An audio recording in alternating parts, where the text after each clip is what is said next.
G'day guys, how are we? Welcome to Talking Boxing. Got to say, what a weekend it was to be a boxing fan. Just an amazing weekend of boxing. I don't even know where to start, to be honest. Of course, we had the Katie Taylor, Amanda Serrano fight. We had the Shaquille Stevenson, Oscar Valdez fight, and just some great fights on the card as well. So I was just blown away by the women's fight, Serrano and Katie Taylor. All I can say is, wow, what a fight.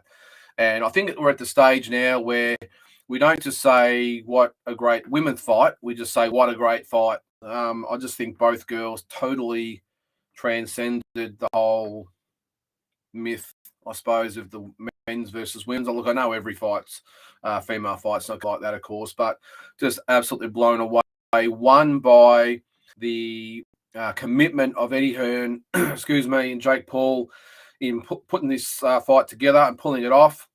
The interest that was raised in the promotion, and you don't probably get two more polarizing figures, I suppose, than Eddie Hearn and Jake Paul in the boxing industry at the moment for different reasons. But just an amazing event. And then Shaquille Stevenson, Oscar Valdez, of course. Well, I'll get into the breakdown of both of these fights, by the way, but I just want to sort of go through all. But Shaquille Stevenson and Oscar Valdez, just an amazing fight as well. Yeah, it didn't probably have the drama or the closeness of the girls' fight, but great in other ways as well, which I'll get into. So what we're going to do, as always, guys, the chat's there. So this is your show. If you haven't been with us before, this is your show. So make sure you get on, send a type in a question or a comment or a suggestion, whatever it might be, and let's just talk boxing. I mean, we've got lots to talk about after the weekend, obviously, but I want to hear from you guys. What do you guys want to talk about? Bring it up. As I said, type it down there. I'm going to put the link in to come on live. We have had a few issues with that. My internet's dog shit, so we're sort of playing with fire as far as actually coming on. We'll give it a go if you like. As I said, I'll put the link in a minute. But yeah, it's more about, as I said, it's up to you. I'll talk for as long as I need to. There's so much to talk about at the moment, don't get me wrong. But as I said, I really want to hear from you guys. So type in your question, suggestion, comment, remark, whatever it might be, bring it up. And as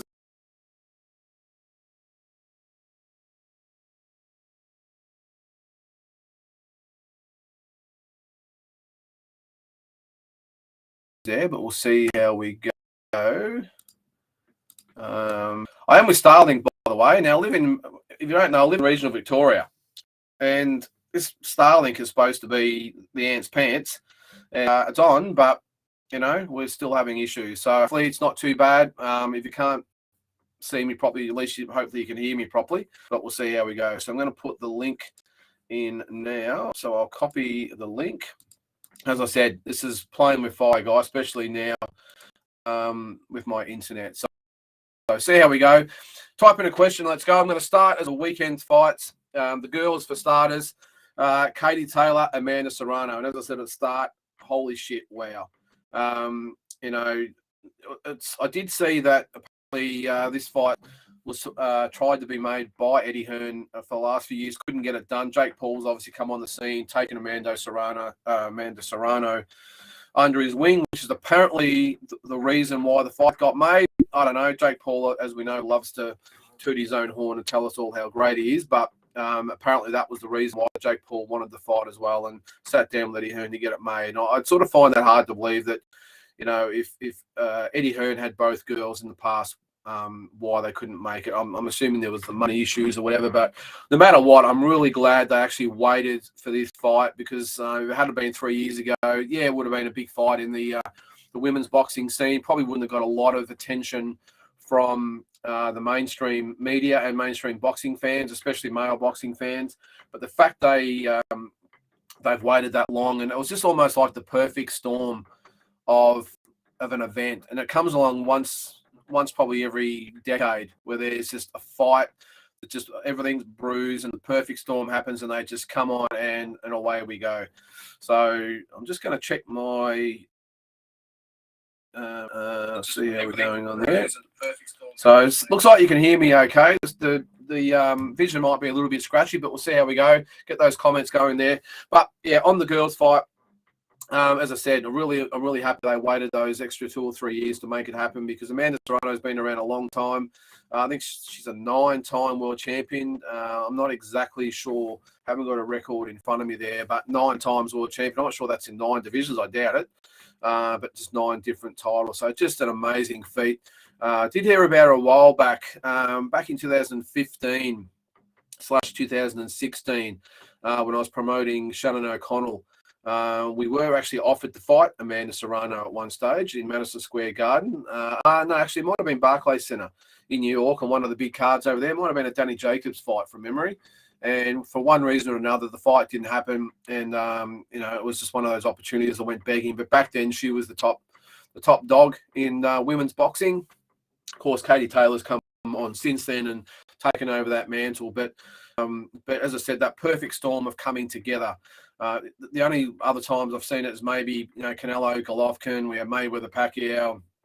Back in the day, it was Leonard Hagler. All these types of fights. It just seems like things happen for a reason, and they just align at the right time, and bang, and away we go. Because if you had told me even a year ago that we would have 19,000 people at Madison Square Garden for a women's world title fight, I've fallen off my chair and I would have laughed. Just absolutely ridiculous to think. But to see those girls, I think we talked about it on our show last Thursday night. Peter Matiatis actually brought up, is it in the big room or not? Now, I actually said I doubt it. There's no way they're going to get 19 to 20,000 people to this event. G'day, Noonan boy. How are you, brother? What up, legends? Yep, good to have you along, mate. See if we can get a few along as we go. New time slot, by the way, guys. So going forward, this will be the time slot, Monday at 7:30. It probably doesn't suit a lot because there's plenty going on at the moment with Monday's normally the night for the footy shows and all that sort of stuff. But I think Monday night, I like to talk about these things when it's fresh. Okay, get a bit of clean air. So anyway, mate, Taylor Serrano, when I'm hearing you, I was just talking about what a fight. And as I said, like to think that, as I said a year ago, that if you had a time, there'd be this type of event of women's boxing, I would have flat out called you crazy. But to see them walk in, and I think if you look at the girls in the ring walk, you could almost see the look as they walked out into the arena. The look on the face is almost like, holy shit, did we do this? Did we do this? And I can just imagine the feeling of, well, it's hard to explain. I suppose it'd be pride, it'd be obviously the nerves and everything that goes with it. But these girls that have probably been the driving forces of women boxing, I know there's been the Layla Ali's and the Chris Martins and, Holly Holmes and all these types of stuff. But none of these girls, even Layla Ali, who had a name and everything, of course, couldn't do what these girls have done. And to see the gender thing being put to the side and seeing them walk out, you could see them looking around, the fighters, the teams. I don't think even the crowd could believe that they were sitting in an arena with the Irish going nuts, the Puerto Ricans going nuts. It was just amazing. Thanks, Noonan boy. Appreciate it, mate. I'll just put up there. I've got to put that up there. He's put up a comment that I've got to put up there. Love your show, mate. Incredible insight. Mate, it's just my insight. I'm happy to hear yours as well. Anyone that's out there watching, and put the comments in there, because I just don't want to sit here and talk about my thoughts on things. I want to get your thoughts as well. So, give me your thoughts as we go. But just on the women's fight, and I think in the ring, they actually exchanged words in the center ring after touching gloves. I think it was Amanda Serrano actually said, "Wow, can you believe this?" And Katie Taylor, who obviously had her game face on, and she's a little bit more serious than what Amanda Serrano is. You don't really get much emotion out of her.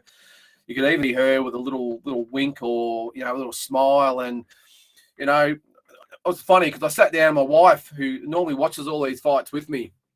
And she said, "What are you watching?" I said, "Oh, well, the girls are on today." She said, "Well, you're watching a girls fight?" I was, "Yeah, well, I obviously do like all sorts of boxing," but she couldn't believe I'd, taken the time out to Sunday morning or mid-morning, afternoon, whatever it was, to sit there and watch these girls fight. And I'm so glad I did, until the point where at the end of the fight itself, my wife came and sat down, and even she was blown away by the magnitude of it. So, look, I'm just wrapped for women's boxing in general. And I know there's a lot of guys out there that say women's boxing shit, the same ones that say women's football is shit and everything else is shit. look, I think just take it as it is, and put aside all the the caveman sort of stuff. I mean, don't get me wrong, it's taken me a long time to come around. I love my boxing, and I didn't when I first saw women boxers fight. It was about 10 years ago. Amateurs, I must admit, I watched like this. I watch the females with the blood and the cuts and everything else. It really wasn't my key. And it took me a while to come around. Andy, if it was 3-minute rounds, Katie would have been in trouble. Yep, I'm going to get to the fight itself in a second, mate, because lots of conjecture about it. But yeah, agree with you, Noonan. I'm just going to put up the comment there about the 3-minute rounds. We did discuss this last week, by the way, on the Boxing Deep Dive show. Should this have been a 12 3-minute round fight? Now, actually, a young viewer of ours, James Gorman, messaged me and said, "What do you think?" And I did say, "Geez, I don't really know how to answer that question." 3-minute rounds. There's really no reason why the girls can't fight 3-minute rounds. I got no doubt they could. I mean, as I said before, I've had a lot to do with Shannon O'Connell over the time. I can tell you firsthand, she put a lot of the guys to shame as far as her fitness and strength and that goes. So I don't know why. I didn't really have an answer. I can see, though, the 2-minute rounds maybe mix the fights maybe a little bit more viewer-friendly is probably the only way to probably get my head around it. Maybe they're thinking that if the 2-minute rounds are going to be a little bit more action-packed, which maybe might get a few more eyeballs onto it. It's hard to say. Yeah, it's an interesting one. My suggestion, actually, if you watched last week's episode, was maybe even 12 2-minute rounds would have been great. I don't know why they can't fight 12 rounds. We all know in the men's boxing and even in the UFC and that sort of stuff, title fights, they have the extra rounds because these are championship fights. These aren't Mickey Mouse fights. So I can understand why they want to the championship rounds as they call them. I don't know why they wouldn't have made it 12 twos, but I tell you, looking at the fight, geez, an extra 2 rounds would make it really, really interesting, wouldn't it? Amazing. So anyway, huge props to both Katie and Amanda. Great instant classic fight. And as I said, mate, not just a classic women's fight, a classic fight. And it is easily the best women's fight that I've ever seen. Before that, I think if you've watched a few of the episodes that we've done, I've always said the best women's fight I've ever seen was Shannon O'Connell in Toronto against Sandy Zagoras. We went over there in 2015 in Canada. I think it was Adonis Stevenson was the main event. Errol Spence fought on the undercard. Razor Ruddock fought on the card. It was an awesome show. Shannon fought Sandy Zagoras over 8 rounds, and it was the most brutal women's fight I'd seen up to this point. So I just can't take my hat off to these girls more than we already have. But as I said, a great fight, not just a great women's fight. To the fight itself, my personal feelings going on, by the way, I really wanted Katie Taylor to win. I'm a big fan of Katie. I just love the way she goes about it. I'm probably one of those old school type of fans that like everything pretty grey, or black or white. There's no colour. I don't really like the colour and the razzmatazz and the trash talking. I'm not really a fan of that. I like the old traditional fighters that let them do the talking in the ring, and they get their respect and fans and everything by the results, not by the way they yap. I'm not a fan of the ones that get out. I understand that's boxing, and I understand that's the way you get eyeballs watching you, and you get the social media views and all that. So I understand that, but I really like the way Katie, who's just looks like the girl next door, looks like she works hard. She looks like she's a tough upbringing and has worked very, very hard for what she's got. So I've always been a fan of Katie Taylor. She's Irish, of course. We all love. Wasn't such a fan of Amanda Serrano, I must admit. I just thought she might have been a bit brash, like some of the fighters are, but I was wrong, because not only did she conduct herself with pure class during the fight, but more so after the fight. So I wanted Katie to win, but I must admit I had thoughts, or my prediction, if you had asked me, would that Amanda Serrano, her skills might be a little bit too much for Katie. I think Katie's pretty much straight up and down type of fighter, like a lot of European fighters are. Amanda Serrano has really got that really slick Latino male type of style of the southpaw. She throws good punches. She sets down good hooks, good rips to the body. Really neat and tidy. Very patient as well. So I really liked her. So I thought she might have had a little bit too much poise and a bit too experience even for Katie, even though Katie's had a lot of fights as well. Amanda Serrano's had 40-odd fights, and a lot of them have been against the best in the world. So I thought that maybe the ability and the tools to beat Katie, and I must admit, for probably the first 5 rounds, I think I was proven right. But that first round, I thought really, really close. I thought Katie boxed really, really well, really, really neat. I thought she boxed the way that she had to. She didn't engage too much with Amanda early. She wanted to get her range, get her timing, maybe feel a little bit of what Amanda had to offer. And I thought she boxed really, really well. I thought the next 2 rounds could have gone either way. I thought Amanda started to find her range. I thought Katie was a little bit probably taken aback by what Amanda had to offer. You could probably tell that even though she's had a lot of good fights, don't get me wrong, you could tell that her body language told me that she'd never really been in there with anyone like Amanda Serrano before, and she was going to need to do some adjustments to be able to compete. And I really thought that second and third round, Amanda came on. Then the 4th round, of course, I think it was the 4th round where, again, a bit of a pick 'em round, but it was the 5th round, I think it was, when the shit hit the fan. When the shit really hit the fan, when Amanda got going, both girls. I don't know why Katie decided to trade with Amanda, especially so early in the fight. Correct me if I'm wrong here, guys. I think it was the 5th round where they got it on a little bit, where Katie went away from that first 4 rounds that had been successful for her. She planted her feet. She went with Amanda, and it was the biggest mistake, and it was probably almost a critical or a fatal mistake where she could have got herself knocked out because she was gone. I'll get to you in a second there, Noonan boy. But yeah, I think if I was in Katie Taylor's corner, I would have been having a heart attack at that stage because she'd boxed so up to that stage. You could probably say it was probably 2-2. Maybe she was in front 3-1. Maybe, again, correct me if I'm wrong, depending on how you viewed it. But excuse me. But Amanda got going, and holy shit, did she get going? And I really thought at that point that the fight was over. I thought she rocked Katie. I didn't think there was any way in hell that Katie was going to come back from that round.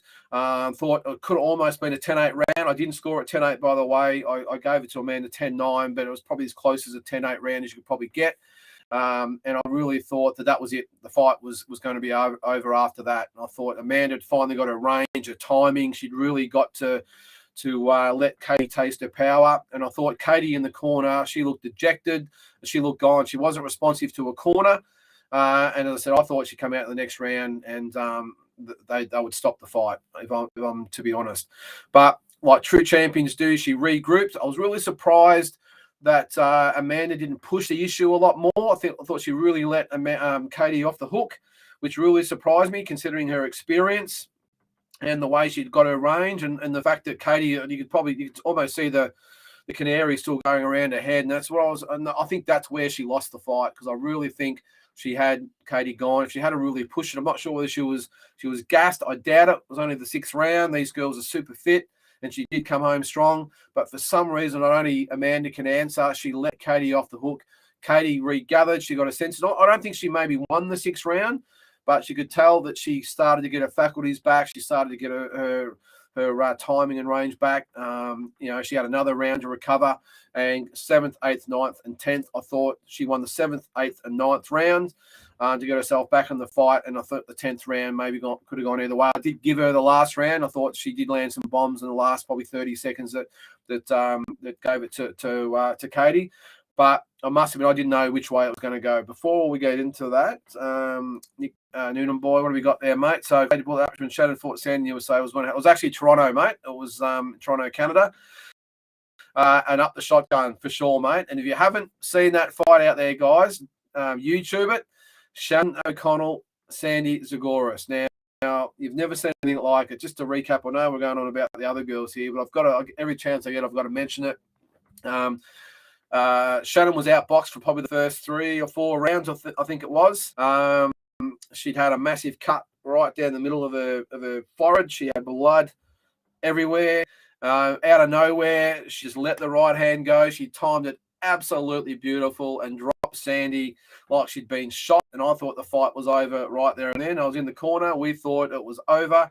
To her credit, Sandy Zagoras got up and regrouped. I don't know. I think it was only about maybe 20 seconds to go in the round. So it's the only reason she got through. But You've got to YouTube it if you haven't, because she nailed her just with that perfect right hand. I think she actually might have put the elbow out to get a range and then just let it go and then drop Sandy. But as I said, full credit to Sandy because she got up and won the fight. So back to the Serrano Taylor fight. That body shot Amanda got caught Katie with would have put guys down. Yep.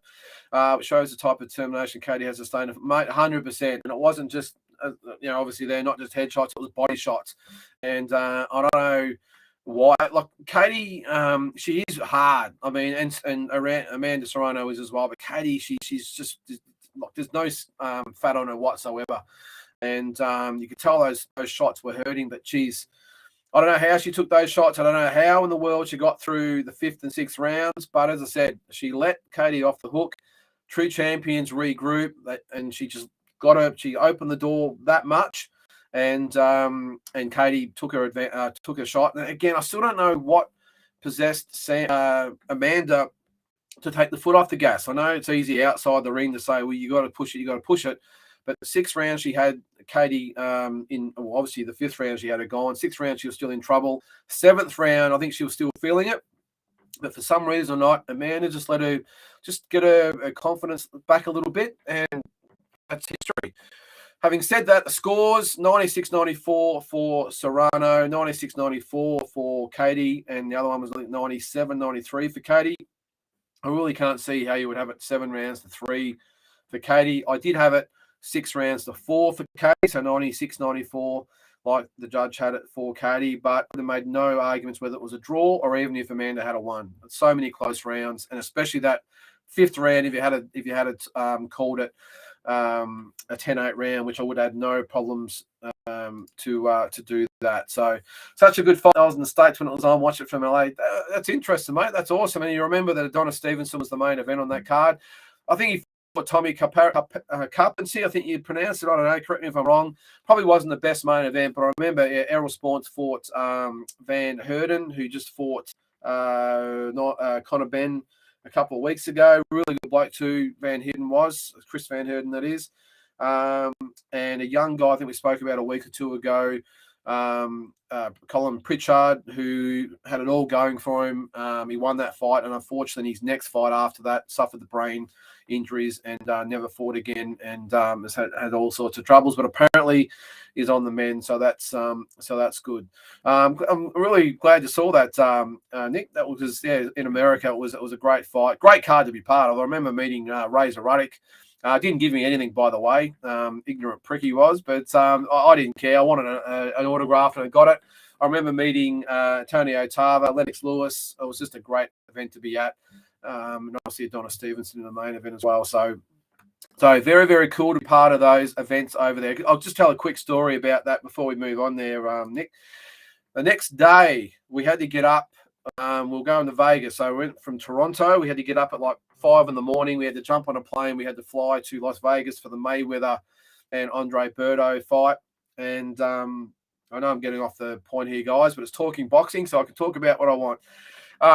But the next morning we got up and Shannon's face was busted up. Like, I'm talking like her head was out like this. Her eyes were out like she had 2 black eyes. She had stitches in her head. Not looking good at all. And we got to the airport, and I wondered why I was getting a few looks. You can understand why. Walking along with Shannon, and I had to say to her at one stage, Shannon, look, I'm sorry. I don't want to do this to you, but you're on your own because I'm going to get arrested the way we're going. People are going to think you're a battered wife or whatever. So she had to get on the plane by herself. I felt so sorry for her because she would have been so sore. She didn't get any sleep the night before. She was up all night. Even though Shannon, she takes her losses very, very, very hard. Look, I know most boxers do, but Shannon, she took it very, very hard.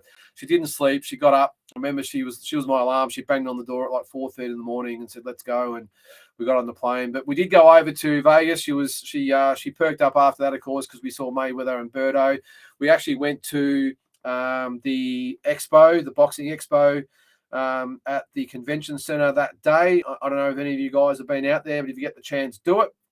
Because they have all the great boxers there. Yes, you got to pay to get in and pay for the autographs and photos, but I've done it 3 or 4 times now and just love it. Met all sorts of great boxers there. But we got on the line and Roberto Duran was there. She loved Roberto Duran. So we stood in line. Poor old Shannon, she stood there, and again, she was busted up. She would have been so sore, so tired, but she wanted to meet Roberto Duran, so she stood in line. Well, Roberto Duran actually saw her standing in line, and you could see that she wasn't quite right. So Roberto Duran actually went over to Shannon, took off her glasses, and you could see he went, and he gave her a big hug, and she was almost in tears. She was that emotional, but he brought her to the front of the line and got her get him photos with him, and gave her another big hug. And if you love Roberto Duran, that's another reason why. So that's a quick story about that one. So back to the other fight, Katie Taylor, Amanda Serrano. As I said, I had it 96-94 for Katie Taylor, but we had no dramas with a draw or even Serrano getting the decision. So impressed with both girls afterwards. And I must admit as well, when the decision got announced, I'm surprised they could even hear the result, because the roof nearly lifted off. And I don't think that's happened even in a men's fight there. Probably since Ali Fraser back in the day. It was such an unbelievable sound even coming through the screen, and it was great. I thought it was great the way both girls embraced. There was no trash talking. With Jake Paul involved, who knows what's going to happen after the fight. But I was really impressed that he bit his tongue. He said that congratulations to Katie. He thought Amanda Serrano won, and that's fine. That's your opinion. Of course, he's going to say that. But I thought it was really good that he spoke well. As I said, he got a little bit of the vibes of maybe let these girls have their moment. It's unlike him, because normally it's all about him, but I was impressed with him. Really impressed with the way Amanda Serrano spoke. Wasn't probably too keen that she actually crashed Katie Taylor's interview, but obviously emotions were running high. Katie Taylor certainly didn't seem to care. I think she was pretty grateful that Amanda Serrano actually come and got her off the hook as far as her commitments goes, because she doesn't look like the type that really enjoys the interviews too much. But I thought Eddie Hearn spoke really, really well. I was just wrapped that the crowd, they went nuts. There was no dramas, no trouble. The Irish, of course, went nuts. The Puerto Ricans, very, very respective as well. And look, it was just, as I said, it was just a great event. I just loved it. I just loved watching I'm so glad too. It was free, and I think they really got an audience. And the fact that they're going to maybe do it again, I know they spoke about it afterwards, that they'll probably do it in Ireland. At Croke Park. I know they have a lot of the football there. I think in the past I've watched the Aussie Rules team go and play the Irish team over there at Croke Park, and they get 90 to 100,000 people there. So you can imagine how great that would be for Katie Taylor. But I don't think Amanda Serrano really care going over there. I don't think Jake Paul will care. I think they'll eat it up. So let's hope they even get a bigger payday this time. I'm assuming if they get 60, 70, 80,000 to Croke Park, both girls are going to make some really serious coin. So good on them, and I really hope they do. And I'm really interested to hear what you guys think. Does this open the door for women's boxing going forward? Is this the start and the first push of the boulder as far as women's boxing goes, as far as having mega events? Now, I'm not disrespecting the Layla Ali's and the Christy Martins and the Holly Holmes and all the ones that have gone before them. But as I said, none of them had the exposure that these girls had. So is this the first one where, pretty much like UFC, you had Ronda Rousey do it with UFC, headline big events? Are you going to see girls do this? And if it is, what other girls are going to come through to do it? So it's an interesting one. Look, again, I can't see another event being ever as big as this ever again. But hey, I did, again, as I said, 12 months ago, I would never have pictured that we'd have a women's world title fight with 19,000 in the big room at Madison Square Garden and the crowd going crazy. So, what do you guys think? Interested to hear what you have to say about the girls boxing. So speaking of girls boxing, on the undercard, our girl Sky Nicholson got her third win. She beat, I'll just read it here, I think Shanakwa Paisley Davis, 6-round decision. Really, really impressed with Sky. I think in the first two fights, I think the first round, first fight, a lot of the girls just want, like any fighter, not just girls but guys as well, just want to get the first one out the way. So we probably put aside how they actually look at it, even though she was very impressive. I thought the second fight, she looked really, really good. in that, looking a little bit more comfortable. But the one on the weekend, she's starting to look like a very, very comfortable professional boxer. And I wouldn't be surprised if she has maybe 10 fights and she'll be fighting for a world title if she wants. I know she wants to go to the Olympics, and I think it's 10 fights you can have before you're ruled ineligible. So we'll see how we go. What have we got there, mate? So 6-4 Taylor. In my opinion, it would have been happy with the draw. Yep, would love to see Shotgun get that type of big stage Katie versus Amanda did. She deserves recognition and that big title shot. Well, mate, I think it's possible. I do. Maybe not to that extent, but I really think if Shannon fights, I'm not sure whether it's to Shanika Johnson. These girls have fought in the past, by the way. It was only a year ago they fought, and Shannon beat her in Bendigo. I'm not quite sure that would be massive, but I think it would certainly be big in women's boxing if it's for a world title fight. I think the fight is Shannon versus Ebony Bridges. I reckon if Shannon and Ebony Bridges fought, I'm not sure they could generate 8, 9, 10,000 themselves, but if they coincided with another event, a co-main event, I reckon they could get the 10,000 people to an event. I really think that, love her or hate her, Ebony, and probably to the same thing, Shannon, love her or hate either of them, I think that's the sort of fight that could really generate some serious interest in women's boxing, a women's world title fight. Both of them, unique in their own different ways. That's the fight. But as I said, I'm not sure they could get a massive crowd by themselves. The interest would be massive in the Australian boxing world, and I'm sure even the media would get behind it. They would get some serious funding from for a promoter that would put it on, because the governments love forking out the money for women's sport these days and women's events. So I'm sure they could get a really good payday each. But I just think they probably need to come with another big fight. And the fact that, look, Shannon's with No Limit / Glenn Jennings, so maybe they can coincide it with Tim Tszyu fight, or even Nikita by that stage in some sort of bigger fight as well. But I think to get the 10 to 12,000 or more, if they had a Tim Tszyu fight and maybe Shannon versus Ebony is the co-main event, I reckon they could really do some good numbers. And as I said, everyone could make some really good money out of that. So we'll see, mate. But I'm with you. I love to see Shotgun in a fight like that. I think she deserves it. I think she's definitely from the Amanda Serrano mold of a pioneer of women's boxing that deserves a big stage, a big payday, and Amanda got it, and I would love to see Shotgun get it as well. Maybe Shotgun could go over and fight an Amanda Serrano, one of these girls. I'm not sure, but there's plenty of scope out there. But the good thing about Aussie boxing at the moment, as I said, I just mentioned Sky. There's obviously Shanika Johnson, Ebony Bridges, Taylor Robinson, I think, who's a super flyweight though. So some good girls out there. I really like the look even of John Wayne Parr's daughter. I can't remember her name. She fought on Ace Boxing Show a while back. Really like the look of her as well. So maybe her and Taylor Robinson down the track could be a good fight. I don't know. But one thing about the girls I'll give them credit for, they'll fight each other. They don't care. There's none of this, walking eggshells around each other about who's going to fight who and when, and all the bullshit that goes on in the male stuff. I know there's big money involved, so it's understandable, but I just love the girls, how they just say, hey, bring it on. And all girls have been doing that. So maybe we can have a little mini Aussie boxing bonanza going forward. So just to recap on that one before we move on, I know I've been going on it for half an hour or so now. Just hats off again to Eddie Hearn, Blake Paul. I'll do it under duress.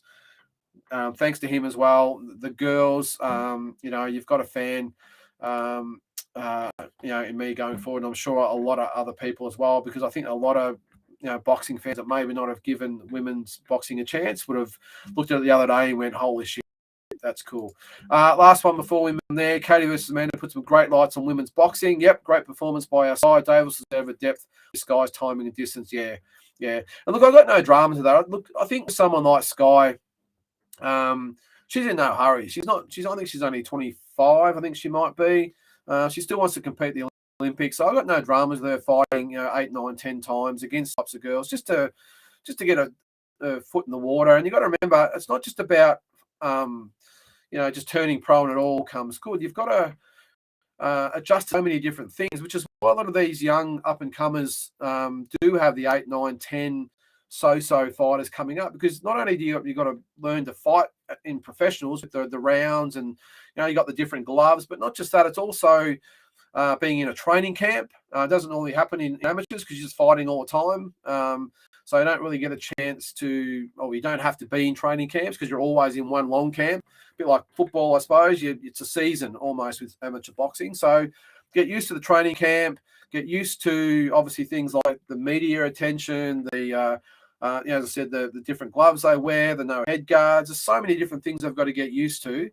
Just the pace of a pro fight. So I got no dramas with Sky or any other young fighter having that 7, 8, 9, even 10 fights against so-so opponents, just to get used to being a professional boxer. And you got to remember too, she's got to go back to being an amateur boxer. So yeah, it's an interesting one. But yeah, she was awesome.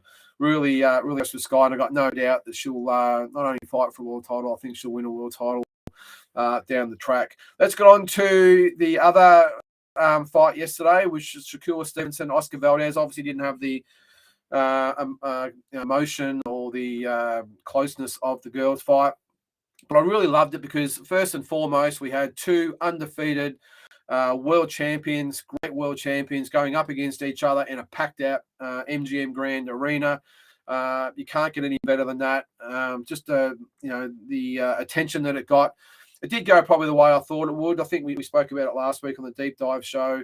I think we all agreed that Shakur Stevenson would probably be a bit slick for Oscar Valdez. And you sometimes get this for the African-American fighters. They're all most of them are very, very slick.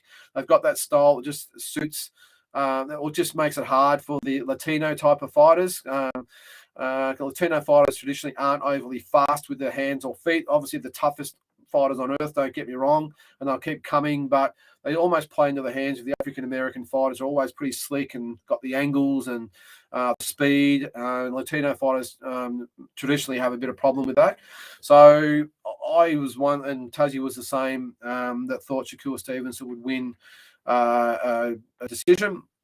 And it's probably a bit hard, to make the case that Valdez won more than maybe a couple of rounds, I thought. And throwing the knockdown as well, it was obviously Shakur Stevenson's night. So interesting to see or to hear what you guys have to say about Stevenson. Is he the real deal? How's he going to go if he goes up to lightweight? At the moment, he's talking about staying at super featherweight or junior lightweight. So it'll be interesting to see what he does there. He wants to unify the titles. I'm not sure how he went making the weight for this fight. So if he makes the weight, probably no dramas, but I would hope that he would take a leaf out of Teofimo Lopez's book and maybe even Josh Taylor to some extent, who was lucky to get away with the win. Lopez wasn't as fortunate, but Taylor was, to go up in weight. So he's battling, go up. The big fights are at lightweight. Maybe he could coax Lomachenko to come down in weight, because I think Lomachenko is more of a super featherweight than a lightweight. That's probably the only big fight for him, I think, off the top of my head. It'd be interesting to see what he does. And if you go up, throw in the mix with obviously the Kambosos Haney winner. You've got Ryan Garcia and Tank Davis, and obviously Lomachenko as well. So it's an interesting one. But as I said, more important than anything, it was great to see two undefeated champions in a massive fight on the Las Vegas Strip at the MGM Grand. It just doesn't get any bigger than that. So it wasn't sure I had, had in hindsight to pay the $15 again. It was on Fight TV, but it is what it is. What have we got here, mate? Shakur is a problem. Hope he gets to achieve undisputed. Yeah, let's hope so, mate. I think the more undisputed champions, the better. But as I said, I just want to be wary that he doesn't. He doesn't stay there too long, and the weight gets the best of him, and some young up and comer gets on top of him, and he blows maybe a big payday. So we'll see. But either way, look, he's just a gunfighter. He, looked like he wouldn't have blown out a candle after the fight. He did it so easily. I got a lot of respect for Valdez. He's a great fighter. I had the pleasure of actually meeting him about 5 years ago in LA. We were over there for training camp with the Twins and met Oscar Valdez, who was training at the Legends Gym at the time. Excuse me. And really, really nice guy.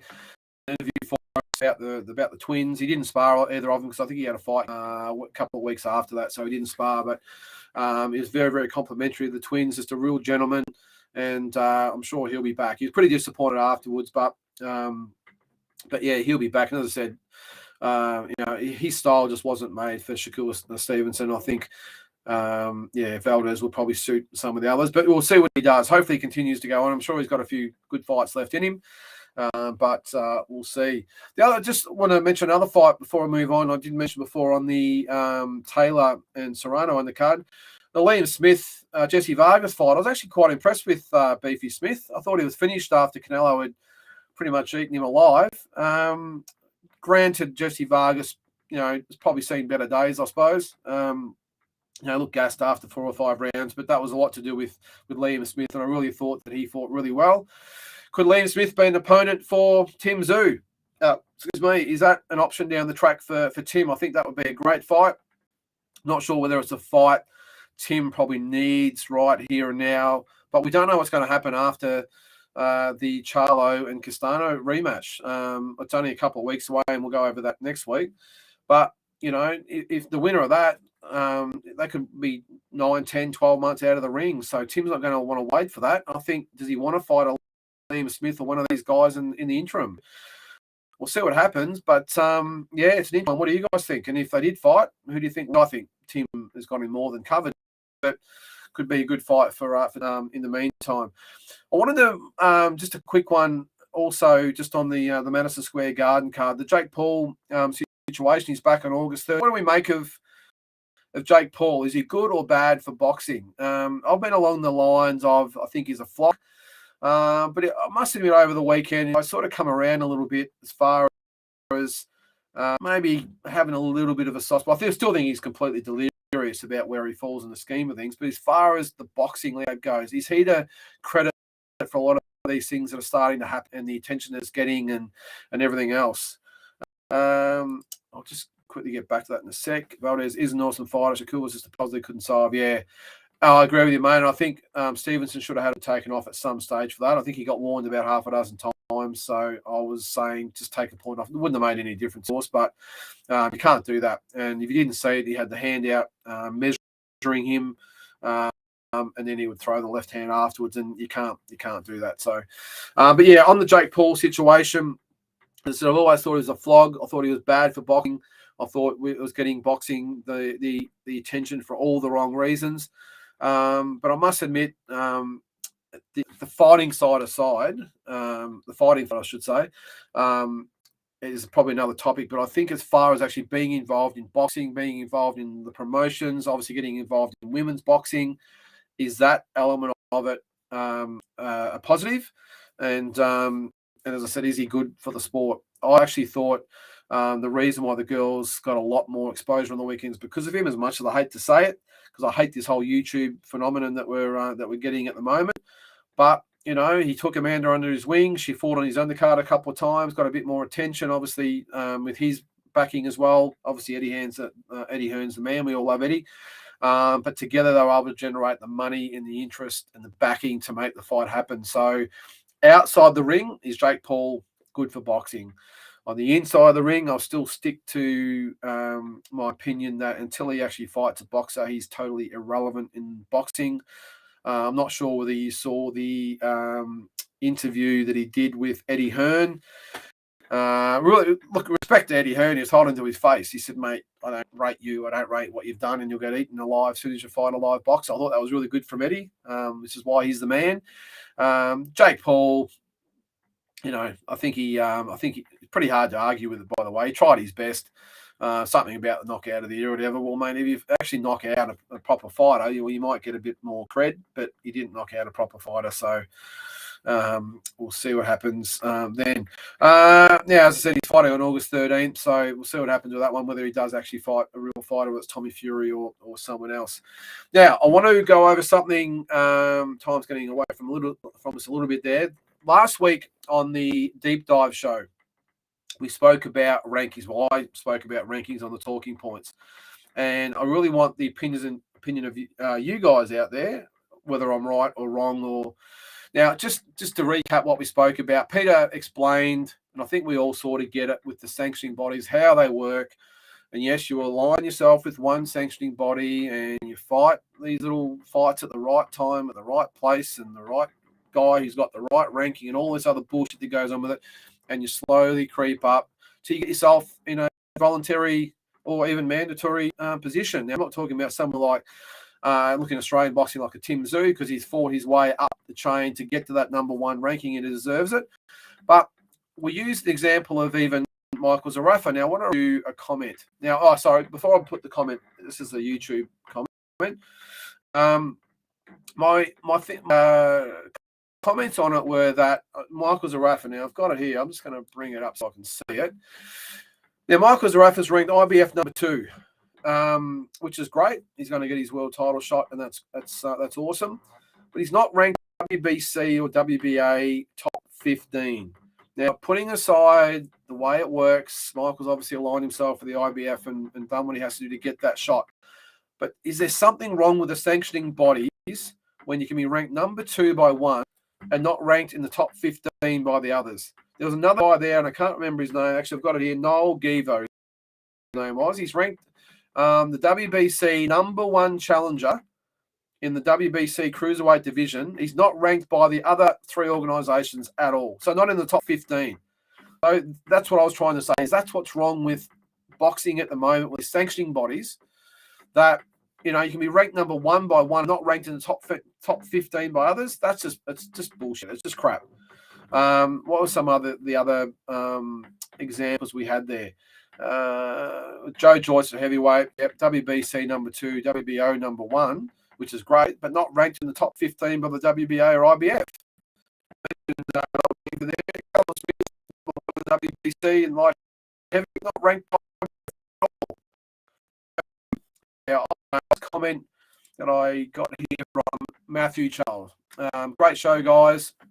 Your talking point regarding sanctioning bodies that you can't get behind Michael Zarafa. This is obviously another guy. And don't get me wrong, I'm not trying to have a crack at Michael Zarafa here. This is just an example that someone's put on our YouTube page. Probably been a little bit harsh here, but he's saying he basically hid in his basement for almost 3 years, positioning himself in the IBF rankings to fight for a vacant, slowly improving his ranking by fighting hacks. Again, maybe a little bit harsh. A Fijian and a 46-year-old Mundine and a boxing novice in Hardman. Who he beat, who is ranked at 160 to earn a world title shot? Absolutely no one. Compare that to the journey of George Kambosos. It's light and day, and even Tszyu, who is improving his opponents as he waits his shot. That's what's wrong with our great sport. A world champion should be one of the best fighters, not someone who was around for an easy shot. As I said, might be a little bit harsh on Michael there, because you can only do what you got to do. But he's played the game right. And if you look back even a couple of years ago, Luke Jackson, same thing. He positioned himself for the WBO. In my opinion, didn't really fight any world title rank or caliber opponents whatsoever, but he won the regional title, got himself in the top 15, won a few other fights, positioning himself beautifully to get a voluntary shot at Carl Frampton.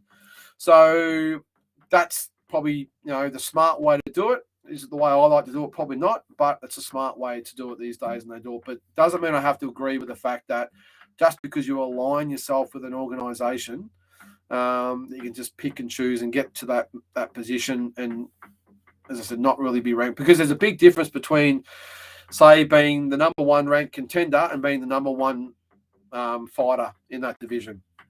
Now, you might be the number 1 ranked contender, but probably not anywhere near the top 20 as far as ability and achievements go. So, I don't know. I'm interested to hear what you guys have to say. What do we got there? The penalty paying sanctioning fees, mate. And you're right, which is again what I was saying. It's exactly what's wrong with this whole thing. Pete said, it's about relationships. Yep, that's great. It's about who's paying sanctioning fees and all the rest of it, and who's loyal, mate. Stuff all that. That's not what it should be about. My argument is that sanctioning bodies are there to look at fighters, who they're fighting, and ranking them on merits. Now, if you're not fighting anyone in the top 15, 20, top 30, whatever, well, none of the rankings sanctioning bodies should rank you. But if you're fighting these guys and getting your the wins over these guys, well, then all sanctioning bodies should be ranked. Now, the same. In my opinion, all four sanctioning bodies, so the WBA, WBC, IBF, and WBO, an elite, legitimate, world-class fighter should be in the top 5 of all 4 organisations, really, by rights. Because if they're as good as what the records say they are, and they've beaten who they say they are, then surely if you're ranked number 1 by 1, then you should be in the top 5 of all 4 organisations. How can you be ranked 1 in one organisation and not ranked at all in the others? It just doesn't make sense.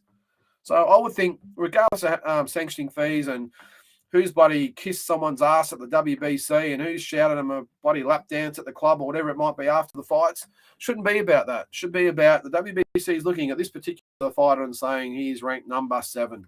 The WBA should be looking and going, yeah, well, we probably think he's 8 or 9. WBA might go, well, we think he's 4 or 5, but it shouldn't be such a discrepancy as what we're seeing now. As I said, an elite, legitimate, world-class, top 10 fighter in the world should be ranked across the board in the top 5. It's as simple as that, by rights. I know it's never going to happen because it's just ridiculous with politics and that involved, but that's my 2 cents. I want to go back 1 second to the Jake Paul conversation. Jake Paul did great to get Amanda the biggest dollar so far. Yep, exactly, mate. Jake shows good, decent ability, but no, don't see him winning any belts. Well, mate, I'm not sure whether we can even say he's got decent ability because he hasn't fought a boxer yet. And if you look at those UFC fighters, a couple of them have been retired for years or haven't had a win for years or whatever. And underline, the UFC fighters, boxing is a very, very, very small, or hand fighting is a very, very small part of what UFC fighters do or MMA fighters do. And if you talk to a lot of them or even see the way a lot of them talk, a lot of them don't even rank boxing as far as it goes. Now, I think that's a classic mistake. I'm sort of yet to see an MMA guy or a UFC fighter that can actually throw decent hands. And I'm not being silly here or joking. I'll be serious. And I'll say that to any MMA fighter. I'm yet to see a MMA fighter who has got good hands, good footwork, more importantly, and can put them together, can slip a punch. I haven't seen anyone. I've seen, actually, to be honest with you, it was Nate Diaz when he beat Conor McGregor the first time. He did it all standing up until he tied Conor out and then choked him out. I was actually at that fight too. It was brilliant. But Conor McGregor, he's got okay skills, but he powder puff. I don't know how. I mean, everyone goes on about his power. If you watch him fight or spar or hit the bag, I don't think he's got any power whatsoever.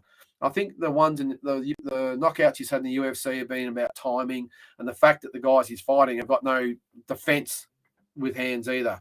So if you want to argue the point, let me know. That's probably another subject I've gone off track on, but I'm happy to talk about it. As I said, I long for the day that someone with half a brain who's training an MMA fighter or is an MMA fighter says, you know what, I understand jiu-jitsu is a massive part and wrestling's a massive part and all the rest of it, but if I had decent hands and decent defense and decent footwork, I could be a hell of a lot better fighter. And I know they always say, oh, geez, if an MMA guy grabs hold of a boxer and they break him in half or choke him out, whatever. All I'll say is, if you're an MMA guy, try and get hold of a good boxer that not just some hack down the street. I'm not worried about that or whatever, Jim. Talking about an elite, legitimate boxer, you try and get within 3 feet of trying to take him down, and you'll probably eat 20 punches before you even got a chance to put your hands up. And I'm serious. Anyone with decent footwork, as I said, it's easy for them to say if an MMA guy got hold of a boxer, they'd snap him in half. But good luck trying to get hold of that boxer if he's got half decent footwork and some hands. So I'll stand to be corrected at some stage, but I'm staggered that these MMA guys don't take more interest and put more attention in the boxing element of what they do. Because if they did, I think a lot of them would have a lot more success. And if you look at Holly Holm back in 2015, she didn't. I mean, I know she knocked Ronda Rousey out with the final kick, but Ronda was exhausted by then, and it was a great kick, don't get me wrong. But up until that point, she'd made Ronda look absolutely stupid by footwork, slipping punches, weaving punches, throwing just the 1-2s, nothing too elaborate. 1-2, off to the side, boom, boom, boom, off to the other side. And Ronda had absolutely no clue what the hell she was doing. And that should be my point right there. So anyway, what do we got here? Imagine if Jake versus Breeder shows over for Jake. Mate, I reckon if Jake, I don't know, as I said, I'm trying not to be harsh just on Jake, because at the end of the day, even though I don't rate him, and I'm not quite sure again whether he's good for the sport inside the ropes. End of the day, you admire and respect anyone that gets in the ring, and I don't care who they are, Jake Paul or Canelo Alvarez. It doesn't matter. Anyone that gets in that ring, you must respect to the nth degree. And I don't care whether you get knocked out in the first round or, as I said, you Canelo Alvarez. Doesn't matter. So I've got respect for him in that way. But until he actually fights, just a boxer. I'm not saying he's got to fight Canelo Alvarez or, like you said, Breedis there, or even Jai Apatow or Sonny Bill Williams, whoever. I'm not saying that. Just get in there with someone that's actually a boxer, and you might start to roll on with a little bit of cred. Because so far, people in the boxing, I know he's got all the YouTubers, Jake Paul. The real boxing fans don't rate him whatsoever. And he's one, you can see he's scratching his head saying, why aren't these guys all over me like my little YouTube buddies are? Because boxing fans are different. MMA fans are the same too. You've got to earn respect. You don't just get up there with your flash friggin' pink glasses on and your fur coats and everything else and bang your fist on the table for respect. You have to earn it. And until he fights someone even remotely resembling a half-decent boxer, he'll get zero cred. And he'll stay awake at night, be looking at the ceiling.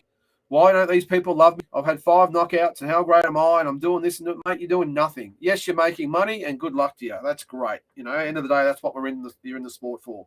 But if you're looking for respect and down the track legacy or whatever it might be, mate, you're barking up the wrong tree with what you're doing now. How can you possibly sit there and argue with Eddie Hearn about your credentials in the sport when he's calling you a joke? You have literally no leg to stand on. All right, and as I said, his YouTube little chums might be bloody pumping him up and telling him how great he is and his little posse and all the rest of it. And I'm sure his brother, what's his name, Logan Paul and all the rest of it, they're saying how great he is. But, mate, to get cred in this sport, in this industry, you don't bang your fist on the table and wear flash clothes and stuff. You have to earn it. And until he fights some sort of boxer, he's not gonna get it. So, but to answer your question, mate, to imagine it, he wouldn't last a round with Breedis, and he wouldn't last a round with Apatow. And I think even if he takes on Sonny Bill Williams, and he's in a lot of trouble there as well. Because if you look at his fights, it's all 100% on his own terms. These guys aren't punching back. He's totally dictating the pace of the fight. It's up to him when they engage. It's up to him when they rest. It's up to pretty much him when the fight's over. You got a boxer in there that takes you into those deep waters, and until he fights one of those guys at proper boxing length. So what's he had, 5 fights? So he should be probably pushing an 8-rounder by now. Worst case, a 6 3-minute rounder against a half-decent fighter.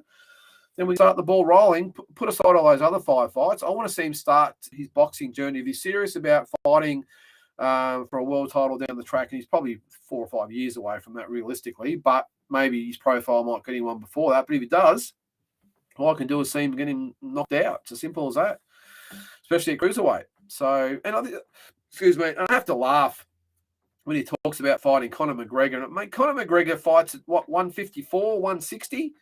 This guy's fighting at 190 pounds. Mate, back in your box. Go back and fight someone. If you're going to fight a UFC, I don't want him to fight the UFC guys, obviously, but fight a boxer like Tommy Fury. Yeah, but Tommy Fury's not even he's a real boxer, but he's not a real boxer as such. But anyway, if it's his 6th fight, I got no dramas in fighting Tommy Fury and building from that. And it's the only way he's going to get some cred. What do we got here, mate? Excuse me. Guys like Jake bring huge casual numbers. Yep, but true fans like us won't give him the credit he wants, to be honest.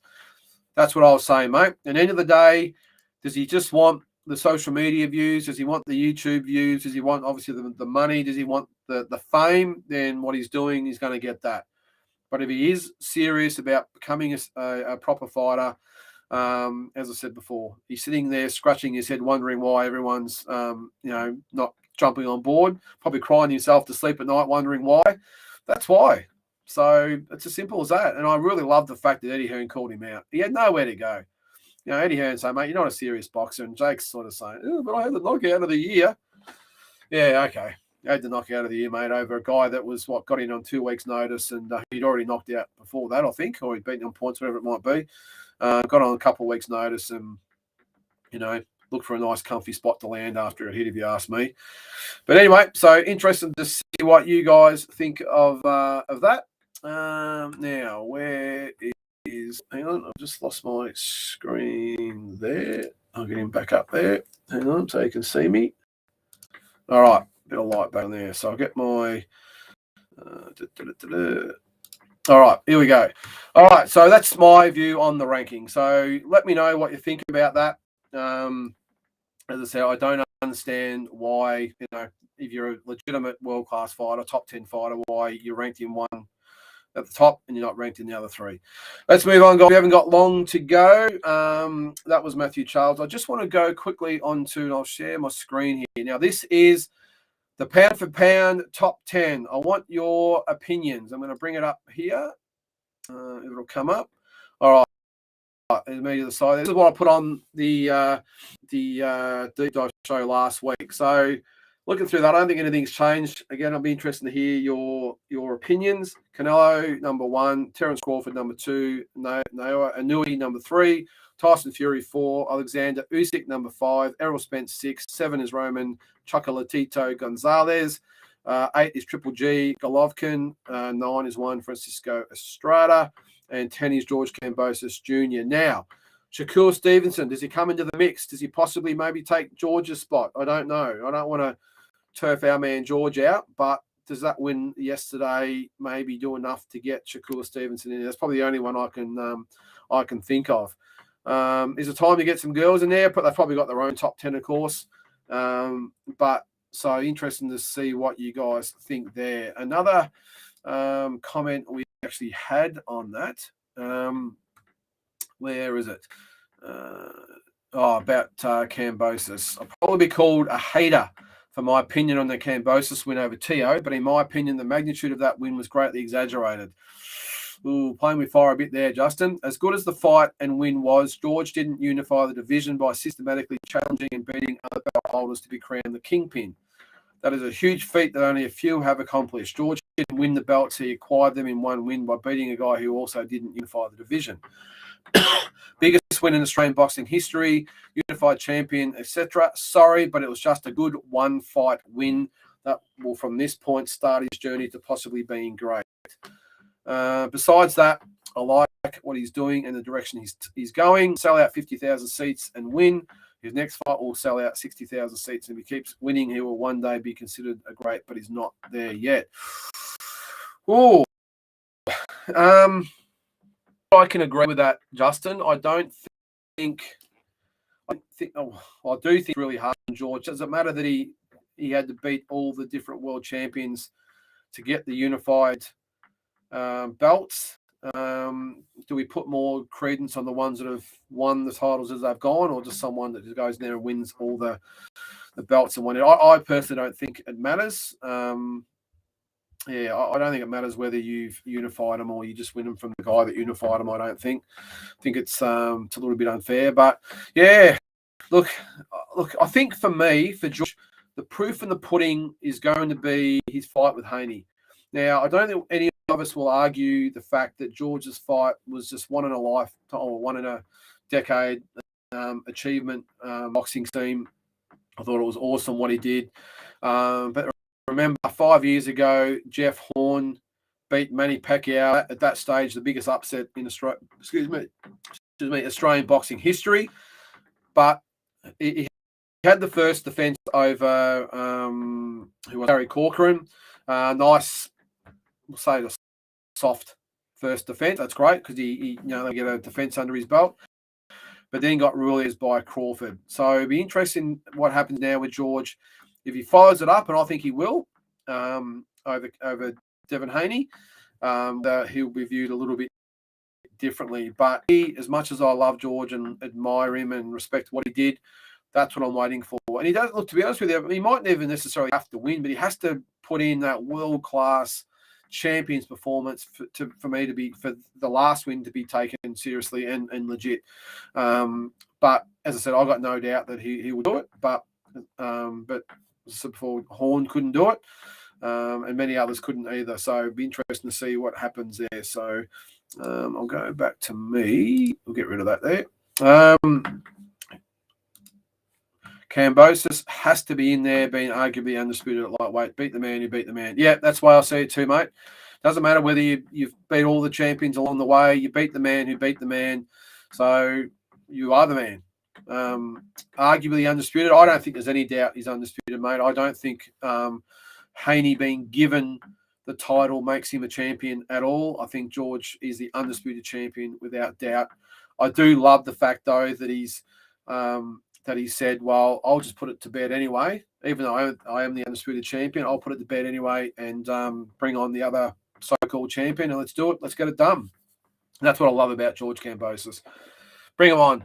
You know, I'm number one, and I'll show it. And you don't really get that because a lot of people, a lot of fighters, especially when they get the belts, will just pick the best fights for them at their particular time and the best money fights. George doesn't roll that way. It's like, mate, money's secondary. We all want to make money, of course, especially when he's worked so hard to get those titles. But, yeah, I just think, you know, that's what he's made of, and that's what makes him a great fighter.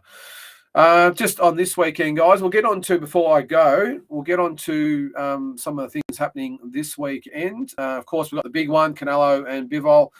How do you think that one will go? I think, look, Canelo's, I think they've chosen Bivol for a reason. I just think, you know, full props to Canelo for going up to light heavyweight again, especially against a guy like Bivol. He's just a beast. But I think they wouldn't be taking that fight if they really thought that Canelo had the possibility of losing. I know he's got the Triple G fight where the money will be made. But, yeah, I think he'll give Canelo some trouble. I think he'll go 12 rounds. But I think Canelo, you know, in a lopsided decision in the end. So, what's that there, mate? I say arguably. Got to promote. Yes, you do, mate, and good on you. Yep, arguably. Well, you're right. It is arguably. I mean, I'm sure Haney's fans will say he's one of the, you know, Kambosos not undisputed. So, yeah, so we'll stick with arguably.